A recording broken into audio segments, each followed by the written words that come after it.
Hi అందరికీ నమస్కారం. Welcome to Black News channel. నా పేరు రామకృష్ణ. ప్రస్తుతం మనతో పాటు గెస్ట్గా ఉన్నారు రామబ్రహ్మం గారు. సార్ నమస్తే సార్. నమస్తే అండి. సార్, ప్రజలు ఒకప్పుడు బర్త్ సర్టిఫికేట్ కోసం కానివ్వండి, లేదంటే క్యాస్ట్ సర్టిఫికేట్ కోసం కానివ్వండి, ఇలాంటి చిన్న చిన్న వాటికి సచివాలయాల చుట్టూ తిరిగి తిరిగి అలసిపోయేవారు సార్. బట్ ఇప్పుడు పరిస్థితి అది కాదు. ఇలాంటి 160 రకాల సేవల్ని కేవలం వాట్సాప్ ద్వారా అందిస్తున్నారు. సో దీనిపై మీ అభిప్రాయం ఏంటి? పూర్వం చంద్రబాబు నాయుడు గారు 95లో ముఖ్యమంత్రి కాకముందు ఎంఆర్ ఆఫీస్ చుట్టూ తిరగాల్సి వచ్చేది. బర్త్ సర్టిఫికేట్ ఏ సర్టిఫికేట్ అయినా సరే, లేకపోతే డాక్యుమెంటేషన్ సంబంధించిన అయితే రిజిస్టర్ ఆఫీస్కి వెళ్ళాల్సి వచ్చేది. ఆయన వచ్చిన తర్వాత ఈ గవర్నెన్స్ తీసుకొచ్చారు, ఈ సేవ.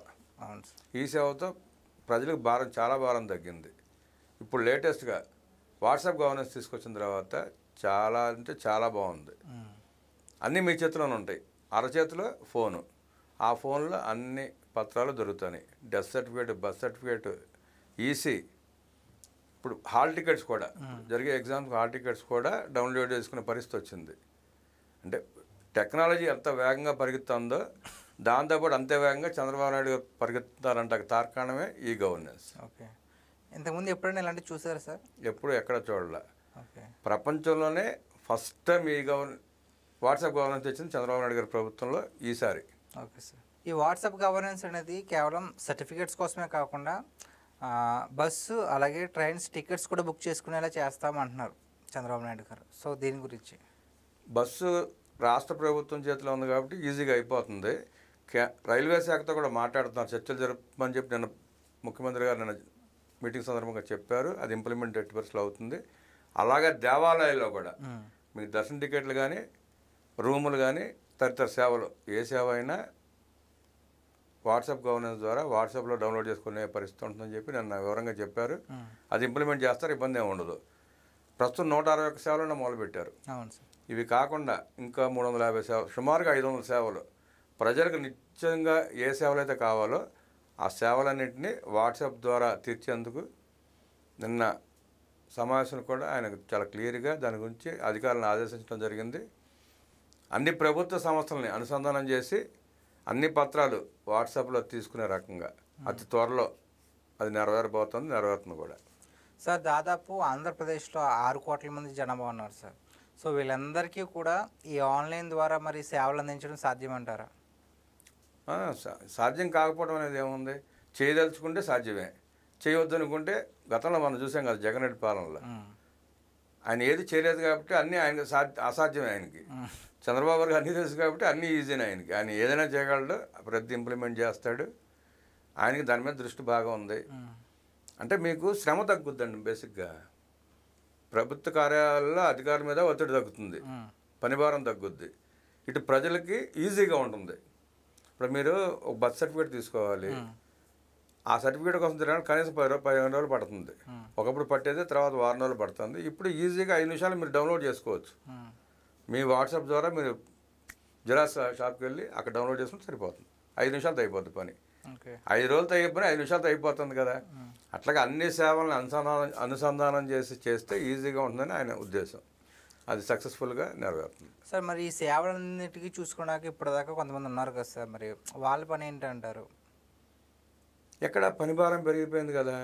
మీకు రెవెన్యూ డిపార్ట్మెంట్ తీసుకోండి, వాడు అన్ని పనులు చేయలేకపోతున్నారు. ఒక ఫైల్ క్లియర్ అవ్వడానికి 4 రోజులు పడుతుంది. సుమారు యావరేజ్ మీకు 6 నెలల్లో ఏ ఫైల్ క్లియర్ అవ్వట్లా.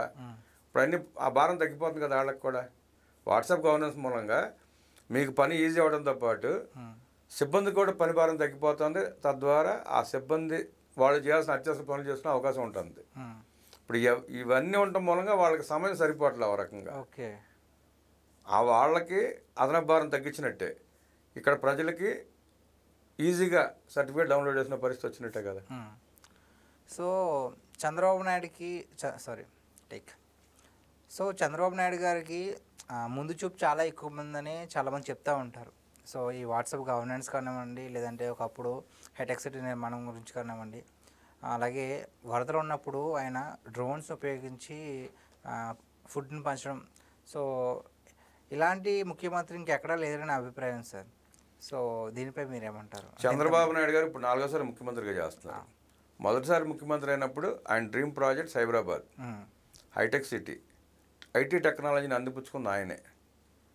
ఐటీ టెక్నాలజీ వల్ల ఎంత అభివృద్ధి చెందిందో అంటే మీరు చిన్నపిల్లగాడు మీకు తెలియకపోవచ్చు. ఆ 95-2000 మధ్యలో ఉన్న యువతకు అందరికీ బాగా తెలుసు.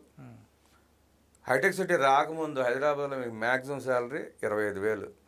అది ఒక ఫార్మా కంపెనీ జనరల్ మేనేజర్కి ఇచ్చే జీతం. అలా 10 మంది 15 మంది ఉండుంటారు ఆ 25,000 డ్రా చేసిన వాళ్ళు. మిగతా వాళ్ళంతా 10,000 లోపే. మీకు బీటెక్ చేసిన వాళ్ళకి కూడా 12,000 13,000 మించి ఉండేది కాదు. ఆ స్థాయి నుంచి 1,00,000, 1,50,000, 2,00,000 శాలరీలు తీసుకున్న పరిస్థితి మనం చూస్తున్నాం.